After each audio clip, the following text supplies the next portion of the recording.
Okay, Virgo, para to sa inyo guys. Ngayon ay July 7. Okay, Virgo, silipin muna natin ang inyong nakaraang buwan o nakaraang linggo. Guys, sa mga Virgo, ano ng inyong sitwasyon? Silipin natin ang inyong nakaraang buwan o mga linggo. Tingnan natin guys. At hihingi tayo ng payo. Okay, Virgo, mga nakaranin nyo tong buwan o linggo sa inyong sitwasyon. Ito ay general reading guys. Okay, Virgo, andito ang High Priestess. The High Priestess ito guys. At maaring kayo ay maraming mga napagtanto sa inyong isipan, mga nakaraang buwan o linggo. Marami kayong mga napag-isipan at maaring parang clarity. Okay? Unang message, andito ang Queen of Wands. Leo energy, bilang isang Queen of Wands. Okay, energy ng Leo ito. Maaring kayo ay ito ay inyong mother o nakakatanda niyong kapatid o kaibigan na mas matanda sa inyo guys. Okay? Or kayo ito as a Queen of Wands na napakatatag pa rin sa buhay. Okay, nagpapakatatag sa buhay. Ano man ang pagsubok, ups and down man ang buhay is, andito kayo sa inyong posisyon as a Queen of Wands na may strong personality pa din. Strong pa rin yung inyong mga paniniwala. Okay guys. At nandito ang Knight of Cups. Scorpio energy.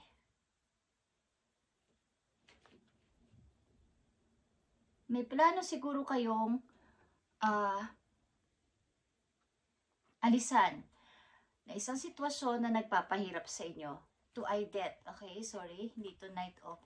To ay death. Parang may mga nasaktan kayong tao din, pero kailangan ninyong umalis o lumisan sa place na yon o sa sitwasyon na yon. Parang may gusto kayong puntahan, bagamat may mga tao sa paligid din yung involved sa buhay ninyo, maring ito nga isang pamilya nyo, guys, kapamilya nyo to, is lumayo kayo o lalayo kayo. Okay? Lumayo kayo. Andito ang 9 of Wands, guys. Pero may takot kayo. Okay? May takot sana kayong umalis, pero kailangan. Dahil dito, sa 8 of Cups na to, okay? Sa baka, parang nasisilaw kayo o something na naiinggan nyo kayo sa mga offer na to. Marami kasing offer banda doon, okay? Sa inyong gustong puntahan na lugar. Ito man ay mga tao o mga opportunity. Parang nagkaroon kayo ng maganda siguro doon. Okay, maganda sigurong itry ko to.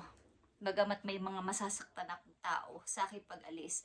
May mga ayaw na taong ako'y paalisin. Pero, kailangan kong itry ito. Okay, Virgo? Something na may nasaktan, maybe kayo na mas matanda sa inyo. Yung kung mother ninyo or nakakatanda ninyong kapatid.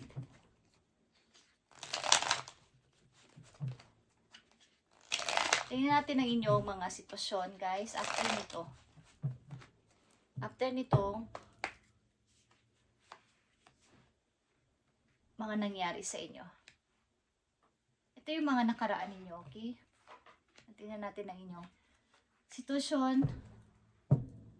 Okay. Nakakaranas kayo ng parang panghihina, Virgo. Sa kasalukuyan ninyo, marami sigurong tao kayong na-meet o mga na-encounter na kayo ay naluloko o napagtaksilan. Okay, guys? Kaya sa pag-alis nyo na to is may konting regret. May mga nasaktan din kayo sa inyong pag-alis. Tingnan natin, guys. Ace of Swords is here. Maraming mga gandang pangyayari ang naganap sa inyo. Marami siguro kayo na pagligtasan din na mga hirap o paghihirap dito, ups and down na pagdating ng money sa inyong pag-alis. But nakasurvive naman kayo.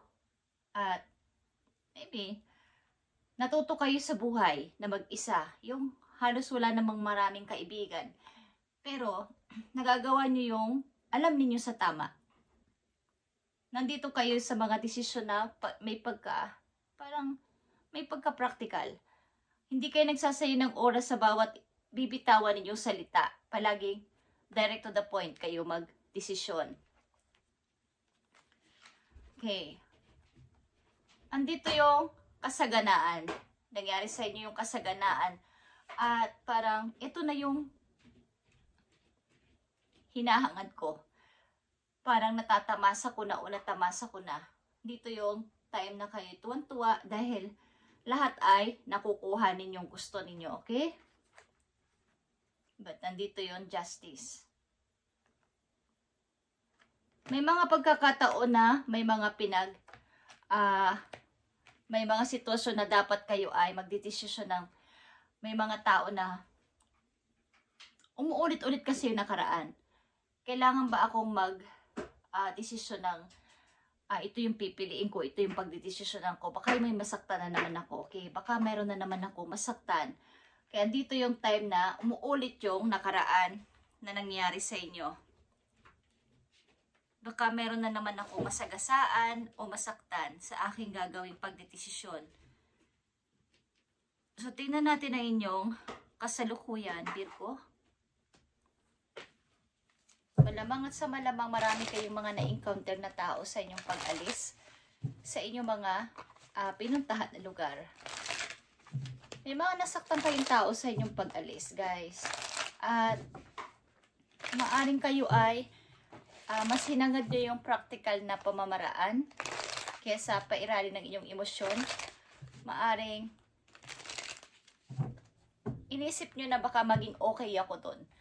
Kaya kahit ayaw nyo, kahit di nyo ako payagan, is kailangan kong lumayo. Tingnan natin, Virgo, ang inyong kasalukuyan. Kasalukuyan ng mga Virgo. Ito ay July 7, 2025. Virgo. Okay. Ito yung 3 of Wands, guys. Paghihintay ng opportunity. Talagang kayo ay subusubok kahit ano, guys. Okay, sa kasalukuyan ninyo, andito ang 6 of Wands. Nagtatagumpay naman kayo sa buhay, okay? Nagpapatuloy yung pagtatagumpay, paglaban sa hamon ng buhay. At maaaring ilan sa inyo ay sikat, something na iniidolo ng marami dahil always kayong win sa lahat na inyong papasukan o sasalihan ako anumang bagay. Sa kasalukuyan, palaging kayo yung nakikita at nananalo or something na hinahangaan. Okay, Virgo? But, tumarating ang time talaga na minumulto kayo ng nakaraan. 9 of Swords is here. Pag kayo ay nag-iisa na, bawa sa kwarto, o kung saan kayo nakasakay, or basta nag-iisa na kayo at wala kayong kasama sa nakatabi nyo, is andun yung time na kayo ay gulong-gulo pa din. Galing sa nakaraan. Okay guys, the moon is here. Ito is shadow, reflection ninyo guys. Mga kaguluhan sa isip is umabalik. At eto na, 2 of Wands is here. Meron kayong gustong gawin sa buhay this time na nahihirapan kayong pagdesisyonan. Ito ay 2 direction guys. Maaring gusto nyo rin mag-travel, gusto nyo ulit laging yung umaalis, yung may mga ginagawa na bago. Okay, sa mga Virgo na nandito sa reading. So, tingnan natin ang inyong career guys, sapagkat kayo ay nakatutok sa inyong finances at career. Kaya lang may mga pang-aabala sa inyong isip galing sa nakaraan. Something na nalilito kayo. Virgo. Para to sa'yo, Virgo.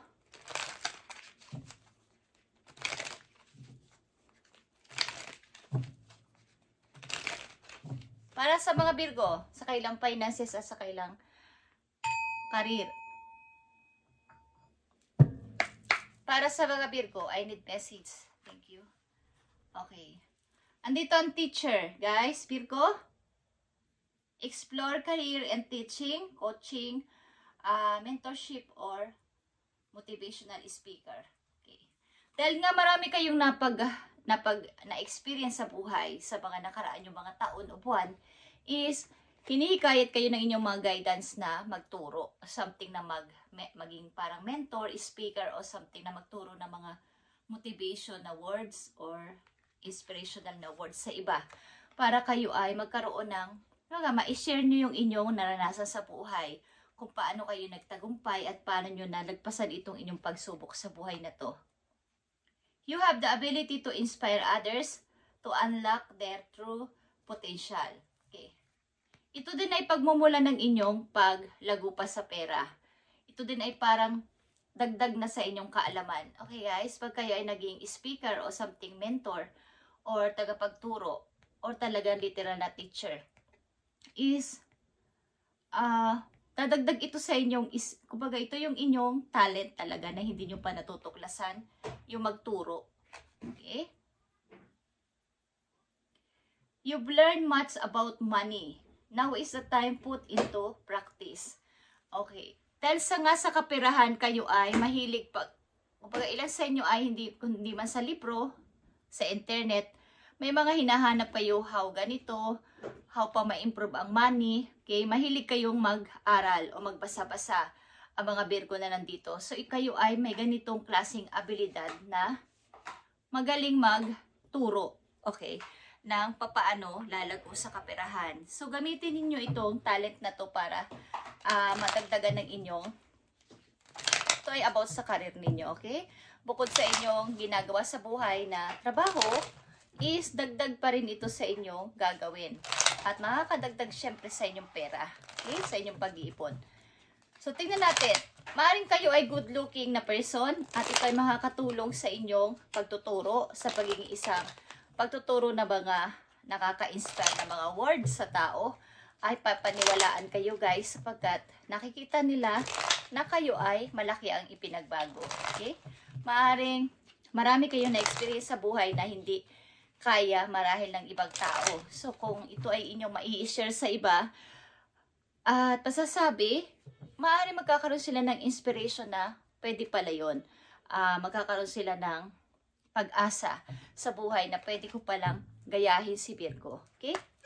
So, ito pa ang message for you, Virgo. Nandito ang confidence. Okay? Ito ay confidence, tiwala sa sarili. At nandito yan, guys. May mga takot kayo na ilabas talaga ang inyong abilidad sa buhay o skills. You are encouraged to disconnect from the physical or materialistic plan and move to the spiritual realm. You have a deep and spiritual connection, Virgo, which you must ignore. You are on the brink of transformation and your divine purpose may be revealing itself. Okay. Bukod sa inyong material na mga hinahangad sa buhay, at pag sa inyong physical, kung kayo ay talagang yung laging conscious sa inyong physical, sa inyong looks, at sa mga material na bagay, mahilig kayo sa ganito, sa ganyan, yung mga branded or something, mga kumikinang-kinang, or talagang kayo ay mahilig sa ganito is, bukod pa doon, kayo ini-encourage sa inyong mga guidance na talagang, kumbaga, bukod sa ito yung inyong mindset, naka-fix na is, yung spiritual ninyong journey. Okay. Mukhang kayo ay nagkaroon ng spiritual awakening na may purpose ka dito sa mundo, Virgo. Sa mga Virgo na nandito. Na kayo ay magturo. Something teaching. Is hinihikayat kayo ng inyong mga guidance. Para magturo sa tao. Okay? Para sila ay matuto. Yung mga naliligaw ng landas. Hey guys, may kinalaman sa spiritual connection. Is kaya kayo maaring gulong-gulo at naguguluhan kahit matagumpay at nagtatagumpay kayo sa buhay is kayo ay nakatakdang magturo. Bukod sa inyong mga hinahangad sa buhay is kayo naman ay nakuha nyo na o nakukuha nyo ang lahat. But ang kakulangan na lang dito ay kumbaga tinatawag kayo. May calling ka galing sa heaven. Virgo, yung habang buhay ka dito sa mundo ay may purpose ka. Life purpose ito guys na sinasabi. Okay? Kaya andito ang 2 of Wands. May kalituhan sa pagpili. So ito yung kung ito ay relate sa inyo at gusto nyong itry at ipag-pray na kung ano ang hangad sa inyo ni God, kung ano ang gustong mangyari sa inyo ni God, ay hingin ninyo o ang basbas niya para kayo ay mabigyan ng guide ng kung sino man, sapagkat kayo ay magkakaroon ng malaking pagbabago. Okay? Andito din ang dragonfly, guys. Ito ay nagsisimbol ng light and change. It's reminding you to bring a bit more lightness and joy into your life in order to bring about the changes needed to reach your full potential. Approach things lightly. Okay. Kailangan mo itong i-adapt sa iyong buhay. Kay Virgo, kaya kayo ay nakakaranas ng ganitong parang naguguluhan is may calling kayo galing sa heaven. Bukod pa sa fix ng inyong kaisipan about sa inyong physical at material world, ay ikaw ay hinihikayat na magturo. Kasi habang ang tao ay nagtuturo, pwede nyong isingit o sabihin din ang about, yun na din yung way para makapagturo kayo about sa salita ni Lord. Okay? Thank you. Thank you, Virgo, and sana ay kung sino man ang Virgo na nakatakda na mabigyan ng message sa ganito ay you are lucky. Okay? Dahil ikaw ay tinatawag ni God. Thank you, Virgo, and God bless.